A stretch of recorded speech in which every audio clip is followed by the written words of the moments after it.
I was touched by what Max Boot said about the excellence of the British Empire and British imperialism in the 19th and early 20th century. I'm old enough, he's not, to remember that that was not the American attitude towards British imperialism, even in the 1950s and the 1960s. What happens when any one nation tries to assert coercively its predominance over the rest of the world is that other nations begin to gang up against them. And in that case, the United States was part of the group that ganged up against the British Empire. It might be fair, it might not be fair, but it will always happen. And it's something to which I want to return. But first, and if you'll forgive me that spirit of malice, which I find rescues these occasions from the horrors of constructive debate, may I say what a privilege it is to find ranged against me three of the finest minds it's possible to locate among protagonists for a doomed cause. One of my fellow countrymen, Douglas Murray's precocious genius, well, few on the thinking British right have not heard of Douglas Murray's genius. I have to tell you, ladies and gentlemen, that he has taken elements in Britain quite by storm. One commentator praises him as the right's answer to Michael Moore, God help us. His unkinder critics have suggested, I think in jest, that when younger he had a brief flirtation with the Baptist Church, only on discovering that baptism by total immersion meant disappearing entirely from the public view for all of 30 seconds did Mr. Murray relent. Max Boot appeared last year on a list of the 500 most influential foreign policy thinkers. We, on this side of the debate, do not dispute Mr. Boot's influence on foreign policy thinking, any more than we dispute the influence of Donald Rumsfeld or King George III. Both Murray and Boot and Michael Mandelbaum, too clever for the mob on their own side, represent one of the most interesting political experiments in outsourcing ever conducted. US conservatism's franchising out to experts of its higher mental faculties. Their function, they're a kind of priesthood, is to flatter stupider people that there exist higher arguments, smarter than they themselves can quite grasp, for things that they wanted to do anyway. They should be here in white robes. Three fine fellows then, one of them older, one of them younger, all of them prettier, and all of them cleverer than the argument that they represent. We salute them. Next to the argument that they represent. Why must Washington shun the mantle of world policeman? For three reasons. First, America can't. Second, America shouldn't. And third, Americans won't embrace this role.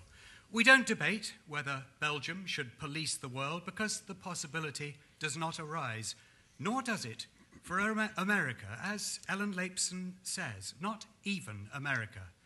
She is more powerful than any, but nowhere like more powerful than all of the nations of the world. The point at which the United States most closely approached political hegemony, military, political, and economic, was more than half a century ago. It was at the end of the Second World War. Since then, and despite magnificent growth in absolute terms, America has been in almost continuous relative decline. After the implosion of the Soviet Union, the impression of power vacuum was just a mirage. It was not a vacuum, it was a fragmentation, as America and my own country, Britain, are discovering in Iraq and Afghanistan, where we are hopelessly entangled in two quite undeveloped countries, both of which I visited since the occupation. Where are the armies? Where are the fleets? Where are the treasure chests to finish this job, let alone embark on new coercions? If the predominance of America's wealth and power in comparison with any single rival has misled some into supposing that America could outpunch all of them together, it never misled cleverer men like Messrs. Boot, Mandelbaum, and Murray. They have advanced a more subtle theory, that if America picked on a single miscreant nation and sorted it out by force, then, mission accomplished, others would learn the lesson. It's an attractive idea. It didn't work, quite the reverse. It triggered an international upswelling of resentment and resistance. This has weakened America's greatest resource, goodwill, her powers of persuasion. Maybe you think the world is judging America unfairly. I think the world judged Imperial Britain unfairly.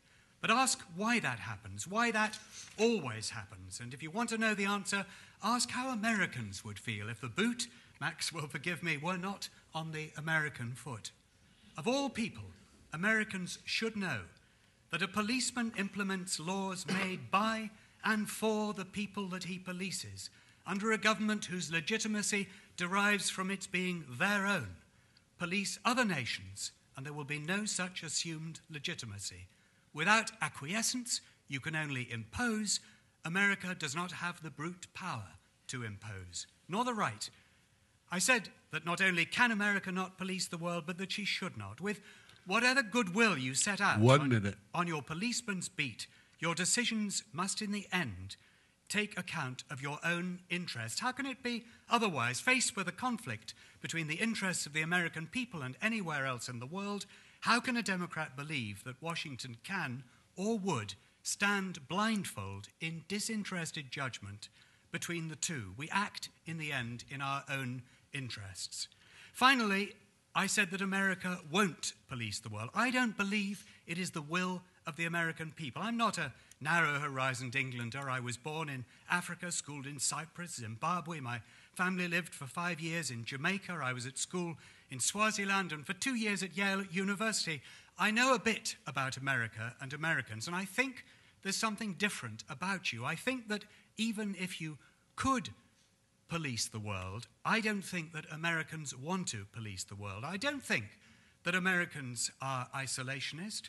I think that on occasions America has to intervene abroad, has to respond, has to defend herself. But I think it's in the instincts of the American people to demand of their statesmen that reasons are given for that. There will never be a long-standing will among the American people for international intervention. Curiously enough, please Max, wrap it up. May I just Parris? finish my sentence?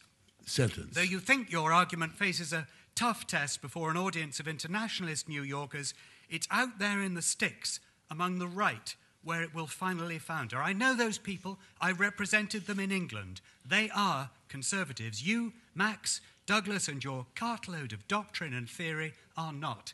I beg to oppose the motion.